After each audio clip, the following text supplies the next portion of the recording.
In the year 2247, humanity had reached a milestone that many thought would never happen. For centuries, people dreamed of meeting intelligent life from other worlds. Finally, that dream became a reality. Aboard the USV Odyssey a team of scientists, diplomats, and crew members prepared for their first official meeting with an alien species.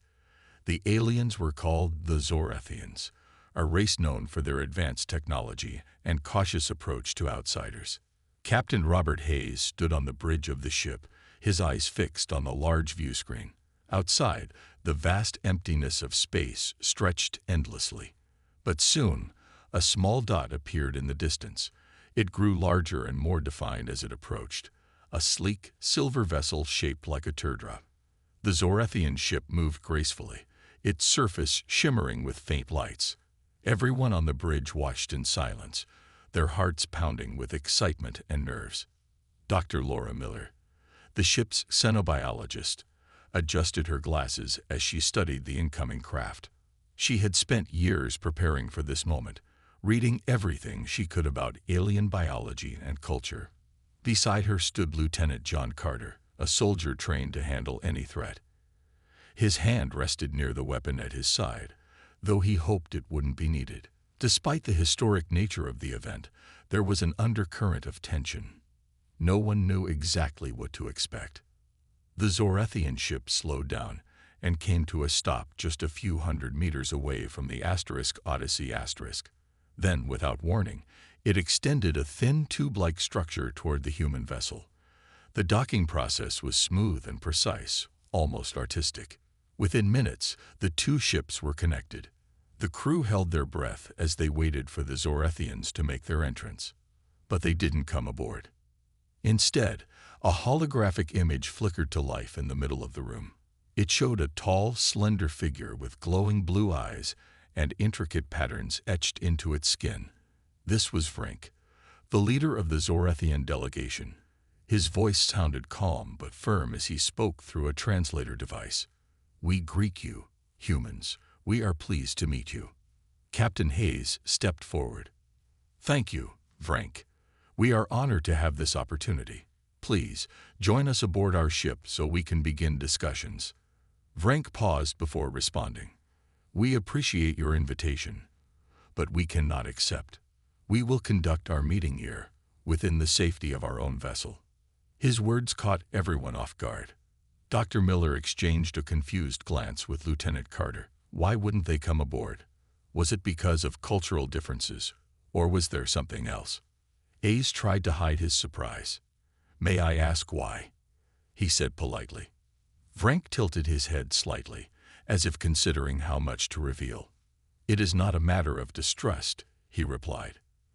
"There are complications involved when entering human ships. Complications we prefer to avoid." The answer left the humans even more puzzled. "What kind of complications?" Before anyone could press further, Vrenk continued. "Let us proceed with the scheduled discussion.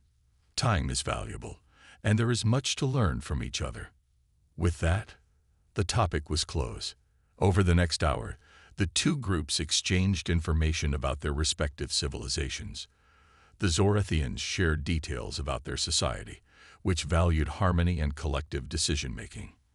In return, the humans explained their history, struggles, and aspirations for the future.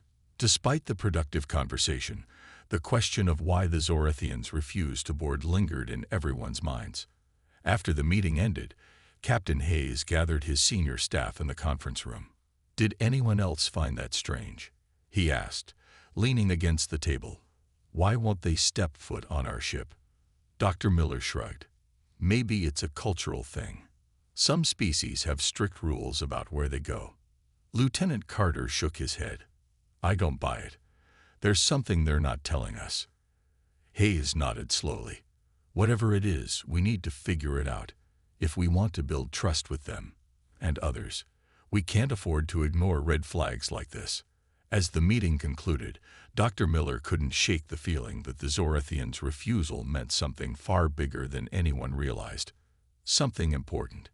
And she was determined to uncover the truth. Over the next few weeks, The crew of the USV Odyssey noticed a pattern.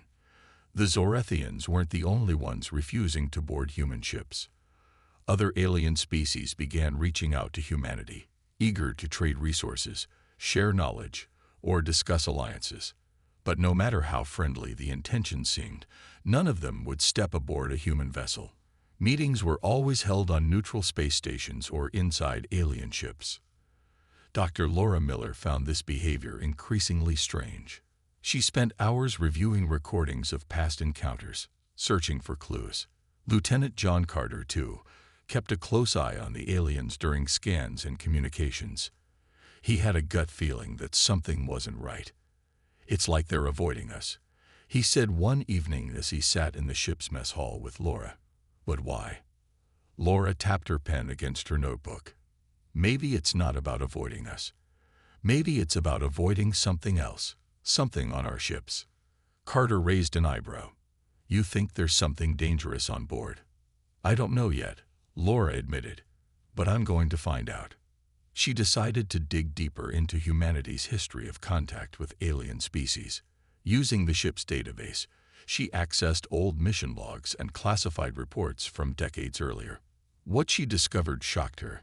There were scattered accounts of incidents involving aliens who had briefly entered human vessels. In one case, a Silothian ambassador suffered severe psychological trauma after spending just 2 hours aboard a human freighter. Another report described how a Krillian scout ship refused to retrieve valuable equipment left behind on a human transport, claiming it posed unacceptable risks. At first, these stories didn't make sense. Why would stepping onto a human ship cause harm? Laura couldn't shake the idea that there might be a common thread tying these events together. She started analyzing biological samples collected from various alien visitors over the years. Late one night, while examining tissue samples under a microscope, she spotted something unusual. Embedded in the cells of several species were traces of microscopic organisms, tiny, synthetic pathogens unlike anything Earth had ever seen. Laura's hands trembled as she recorded her findings.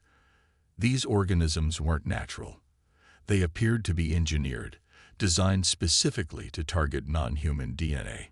Even more alarming, they seemed dormant around human biology, but activated when exposed to alien cells. Could this be the reason aliens avoided human ships? Were humans unknowingly carrying something harmful? The next morning, Laura shared her discovery with Lieutenant Carter. She pulled up images of the pathogens on a screen in the lab. "Look at this," she said, pointing to the glowing shapes. "These things are everywhere, in the air, in the materials we use to build our ships. They're harmless to us, but they could devastate alien life forms." Carter frowned. "Are you saying we've been spreading this stuff all over the galaxy?" "It's possible," Laura replied. "If these pathogens exist on every human ship, then any alien who steps aboard is putting themselves at risk. That's why they won't come near us." Carter let out a low whistle. "This changes everything." They agreed to take their findings to Captain Hayes immediately. When they explained the situation, Hayes listened intently, his expression growing darker with each word.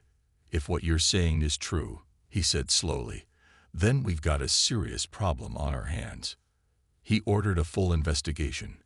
The crew conducted detailed scans of the Odyssey searching for signs of microbial activity. Every corner of the ship was examined, from the ventilation systems to the walls and floors. What they found confirmed Laura's worst fears. Clusters of the synthetic organisms were embedded deep within the ship's structure, thriving unnoticed for years. As the reality sank in, the mood aboard the Odyssey shifted. Excitement gave way to unease. Humanity had dreamed of exploring the stars and making friends among the cosmos. Now, they faced the horrifying possibility that they might have been doing more harm than good. The discovery of the synthetic pathogens aboard the Odyssey weighed heavily on Captain Robert Hayes. He spent hours pacing his quarters, trying to make sense of the situation. Humanity had always seen itself as explorers, pioneers reaching out to the stars with hope and curiosity. But now it seemed they might be carriers of something dangerous, something that could harm the very beings they sought to connect with. Dr. Laura Miller worked tirelessly in the lab, studying the organisms further. She wanted to understand how they functioned and why they only affected alien biology. Lieutenant John Carter assisted her, running additional scans and collecting samples from different parts of the ship. Together, they pieced together more details about the pathogens. The tiny organisms appeared to feed off trace elements found in human-made materials, metals, plastics, and even certain gases used in life support systems. To humans, they were harmless, blending into the environment like invisible dust. But when exposed to alien cells, they became active, attacking biological structures in ways that caused severe damage. Laura shared her findings with the captain. "These things don't seem natural," she said. "They're too precise, too efficient. Someone designed them." Hayes frowned. "You think they're bioweapons?" "It's possible," Laura replied. "They could have been created centuries ago, during humanity's early experiments with genetic engineering. Back then, we didn't know aliens existed, so no one would have considered the consequences of spreading these organisms beyond Earth." Carter chimed in. "If that's true, then every human ship is carrying them. Every station, every probe. We've been spreading this stuff across the galaxy without realizing it." The implications were staggering.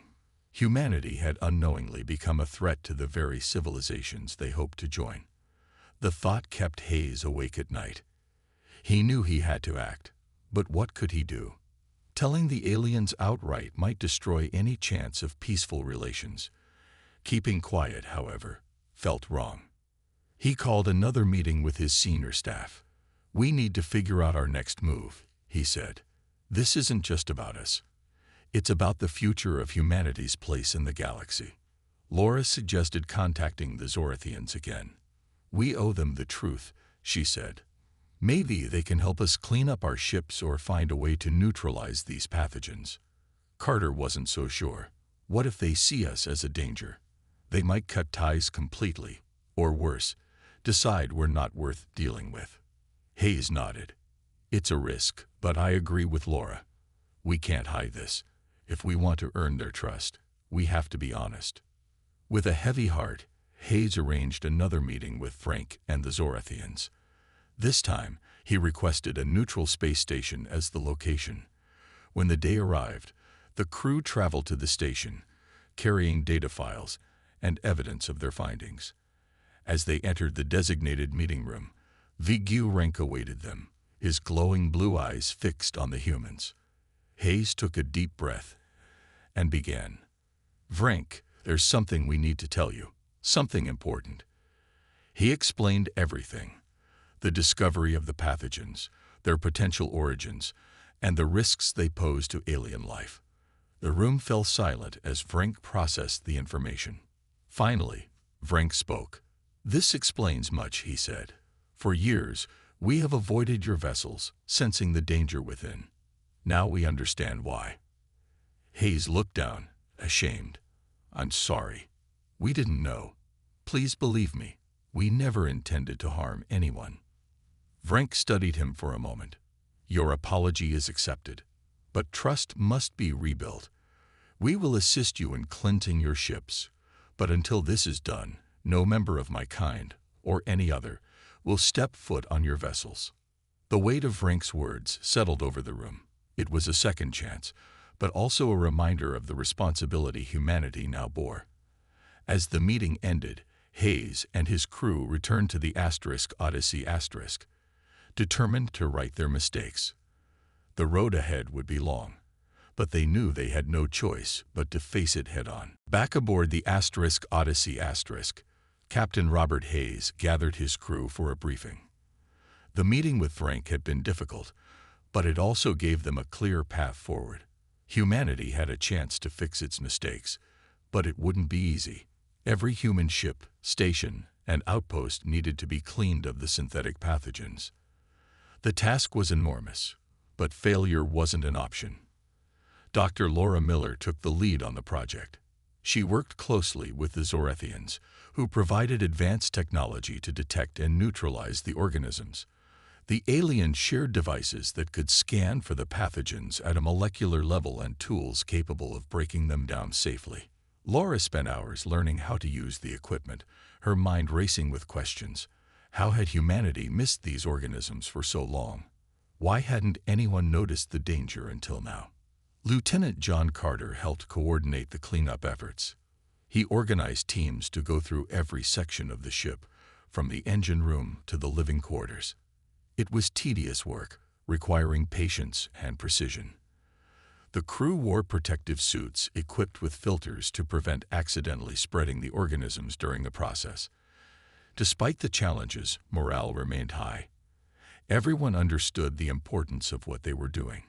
As the days turned into weeks, the crew began to see results. Areas of the ship that had tested positive for the pathogens were slowly cleared. The glowing indicators on their scanners shifted from red to green, signaling progress. But the work wasn't just physical, it was emotional. Many of the crew members felt a deep sense of guilt. They had unknowingly carried something harmful into the galaxy, and now they had to face the consequences. Laura often stayed late in the lab, studying the organisms and trying to understand how they worked. She hoped that by learning more about them, she could help prevent similar mistakes in the future.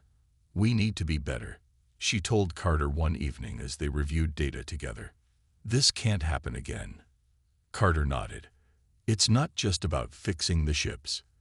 It's about changing how we think. We've always seen ourselves as explorers, but maybe we need to focus more on responsibility than discovery." The crew also faced challenges beyond the cleanup. News of the contamination spread quickly among alien species, and reactions varied. Some expressed anger, accusing humanity of recklessness. Others demanded stricter rules for human ships, while a few called for complete isolation. Diplomatic tensions rose, and the crew of the Odyssey felt the weight of representing their entire species. Despite the criticism, there were moments of hope. Several alien races offered assistance, sharing knowledge and resources to help humanity address the problem. The Krillians, once hesitant to engage with humans, sent experts to collaborate on developing new decontamination methods. Even the Psilothians, whose ambassador had suffered years earlier, extended a cautious olive branch. Their willingness to help showed that forgiveness was possible, if humanity proved it could change. Captain Hayes kept the crew focused on the mission. "We're not just cleaning our ships," he reminded them during one meeting. "We're rebuilding trust. Every step we take brings us closer to being the kind of species others can rely on." By the end of the month, the Odyssey was declared free of the pathogens. The crew celebrated quietly, knowing their work was far from over. Other ships still needed attention, and protocols had to be established to prevent future contamination. But for the first time in weeks, there was a sense of accomplishment.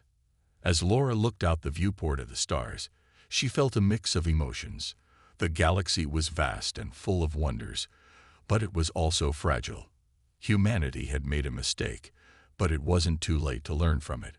With determination and humility, they could still find their place among the stars. The success of cleaning the Odyssey gave Captain Robert Hayes and his crew a renewed sense of purpose, but they knew their work was only beginning. The pathogens had been found not just on their ship but on countless others scattered across human space. The scale of the problem was overwhelming, and the responsibility weighed heavily on everyone's shoulders. Dr. Laura Miller became the face of humanity's efforts to address the contamination. Alongside Zorethian scientists, she developed guidelines for decontaminating ships and stations. These protocols included detailed steps for scanning, neutralizing, and verifying that no traces of the synthetic organisms remained.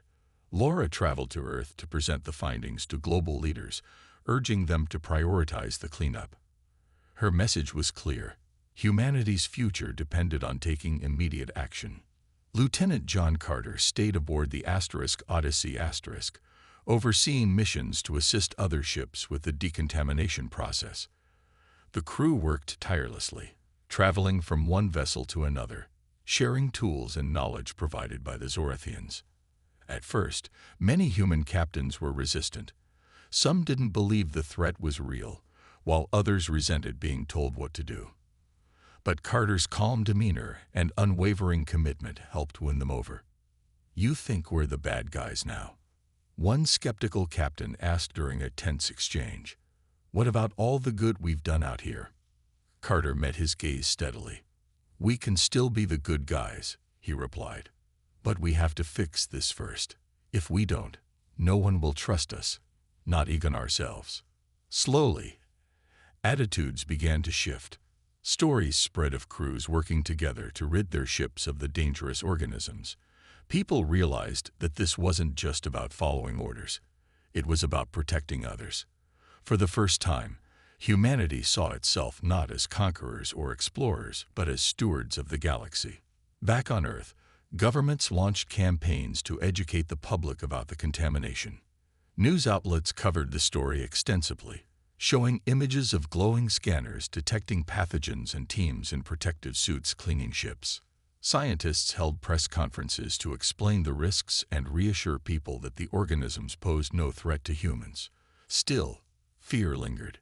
Some worried that aliens might retaliate, while others feared the economic impact of grounding so many ships for decontamination. Amid the challenges, there were moments of hope. Alien species began to acknowledge humanity's efforts. The Krillians sent messages praising the progress, and the Tylothians agreed to resume limited trade. Even Frank, the Zorathian leader, expressed cautious optimism during a follow-up meeting. "Your actions show a willingness to change," he said. "That is a step toward rebuilding trust." Despite the encouraging signs, tensions remained. Some alien factions continued to demand stricter restrictions on human activity, while others called for complete isolation until the cleanup was finished. Diplomats worked around the clock to negotiate agreements, ensuring humanity could continue exploring while minimizing risks to others. For Laura, the experience changed her perspective. She spent less time studying alien biology and more time thinking about ethics. "Science isn't just about discovery," she told Carter during a quiet moment on the bridge. "It's about asking whether we should do something, not just if we can." Carter nodded. "And maybe that's the lesson we needed to learn. We got so caught up in reaching the stars that we forgot to think about how our actions affect others." As weeks turned into months, the Odyssey became a symbol of humanity's determination to make things right. Its crew faced exhaustion and frustration, but never lost sight of their goal. They understood that earning back trust would take time, but every ship they cleaned brought them closer to that dream. One evening, as the Odyssey drifted through the vastness of space, Laura stood by the viewport, gazing at the distant stars. The galaxy was still full of mysteries, but for the first time, she felt hopeful. Humanity had stumbled, but it hadn't fallen. With humility and hard work, they could find their way forward, together. Months passed, and the efforts to clean humanity's ships began to show results. More vessels were declared free of the synthetic pathogens, and protocols became stricter to prevent future contamination. The crew of the Odyssey continued their work, traveling between ships and stations to share knowledge and tools provided by the Zorathians. Slowly but surely, trust started to rebuild, not just with alien species, but within humanity itself. Dr. Laura Miller spent much of her time teaching others how to use the new decontamination methods. She visited space stations, research facilities, and even universities on Earth, spreading awareness about the dangers of the pathogens and the importance of responsible exploration. Her lectures often ended with a simple message: "We are explorers, yes, but we must also be protectors. Our actions affect not only us, but everyone else in the galaxy." Lieutenant John Carter stayed aboard the Odyssey, leading missions to assist other ships. His leadership inspired many, especially younger crew members who looked up to him as a role model. One day, after helping a small cargo vessel complete its decontamination process, a young engineer approached Carter. "Sir," she said nervously, "Do you think aliens will ever fully trust us again?" Carter smiled gently. "It won't happen overnight," he replied. "But if we keep doing the right thing, they'll see that we mean well. Trust takes time, but it's worth fighting for." Despite the progress, challenges remained. Some human factions resisted the changes, arguing that the cleanup efforts were slowing down exploration and trade. Others accused governments of overreacting, claiming the threat was exaggerated. Tensions flared, and debates grew heated. Captain Robert Hayes often found himself caught in the middle, trying to balance progress with patience. One evening, Hayes called a meeting with his senior staff. "I know this hasn't been easy," he said, looking around the table. "But we're making the difference. Every ship we clean is a step toward a better future." Laura nodded. "And the aliens are noticing. The Krillians have already reopened 2 trade routes, and the Xylothians are considering letting us visit one of their colonies." Carter added, "Even the skeptics are starting to come around. Once they see the benefits of cleaning their ships, they realize it's not just about avoiding trouble. It's about being part of something bigger." The turning point came when Frank, the Zorathian leader, invited Captain Hayes and his crew to a special gathering aboard a neutral space station. Representatives from several alien species attended, marking the first time such a diverse group had come together to discuss cooperation with humanity. The atmosphere was tense but hopeful, with each side carefully choosing their words. Frank addressed the assembly. "Humanity has taken significant steps to address the harm caused by their past actions. While trust cannot be restored instantly, we recognize their commitment to change. We propose allowing limited interactions under strict guidelines, with the goal of expanding relations as progress continues." The announcement brought a mix of relief and pride to the human delegation. For the first time in years, they felt like equals rather than outcasts. Hayes thanked Frank and the other leaders, promising that humanity would continue working hard to prove itself worthy of trust. Back aboard the Odyssey, the crew celebrated quietly. They knew the journey wasn't over, but they could finally see light at the end of the tunnel. Laura sat in the lab, reviewing data from recent scans. "We've come so far," she said to Carter, who leaned against the doorway. "But there's still so much to do." Carter crossed his arms. "Yeah, but look how far we've come. A year ago, no alien would even talk to us. Now we're sitting at the same table." As the Odyssey prepared to leave the space station, Hayes stood on the bridge, gazing at the stars. He felt a deep sense of responsibility, but also hope. Humanity had stumbled, but it hadn't fallen. With every step forward, they proved they could learn from their mistakes and grow. The galaxy was vast, and the road ahead was long. But for the first time, Hayes believed humanity truly belonged among the stars, if they continued to earn their place. The Odyssey returned to Earth after months of hard work and careful diplomacy. Its mission had been a success, but the journey home was bittersweet. The crew knew they had made progress, yet the scars of their past mistakes lingered. News of the contamination and humanity's efforts to fix it spread across the planet, sparking debates in homes, schools, and governments. Some people felt ashamed of what had happened, while others saw it as a wake-up call, a chance to do better. Dr. Laura Miller stepped off the ship and into a world that had changed during her absence. She was greeted by reporters eager to hear her story, but she didn't focus on fame or recognition. Instead, she used her platform to advocate for ethical advancements in science and technology. "We can't undo the past," she told audiences during lectures and interviews, "but we can learn from it. Every discovery comes with responsibility, and we must always ask ourselves, who will this affect and how?" Lieutenant John Carter also returned to Earth, though he didn't stay long. He chose to rejoin the fleet, helping other ships adapt to the new protocols. His calm leadership and steady determination inspired those around him. "This isn't just about cleaning ships," he often said. "It's about proving we're ready to be part of something bigger than ourselves." Captain Robert Hayes faced a different challenge. As a leader, He carried the weight of humanity's actions and its redemption on his shoulders. He met with global leaders, urging them to continue supporting the cleanup efforts and invest in technologies that would prevent similar mistakes in the future. "We've taken the first steps toward earning trust," he told them. "But trust is fragile. If we stop now, everything we've worked for could fall apart." Slowly, life began to return to normal, or as close to normal as possible.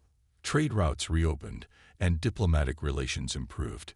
Alien species still approached humanity cautiously, but there were signs of hope. The Krillians sent ambassadors to Earth for the first time, and the Siluthians invited human scientists to study their ecosystems. These small gestures showed that forgiveness was possible if humanity kept working hard. For Laura and Carter, the experience changed their lives forever. They dedicated themselves to ensuring humanity learned from its mistakes. Laura focused on research, studying ways to detect and neutralize harmful organisms before they cause damage.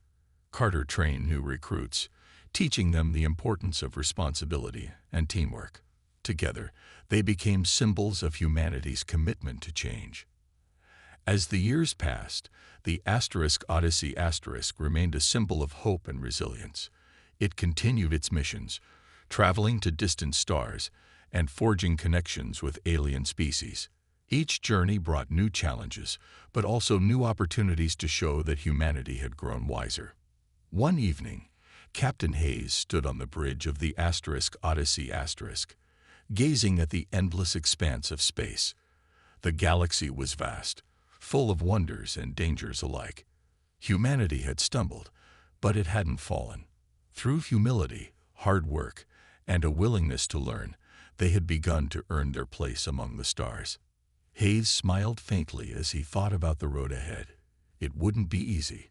Nothing worth doing ever was, but he believed in humanity's potential. The stars weren't just destinations.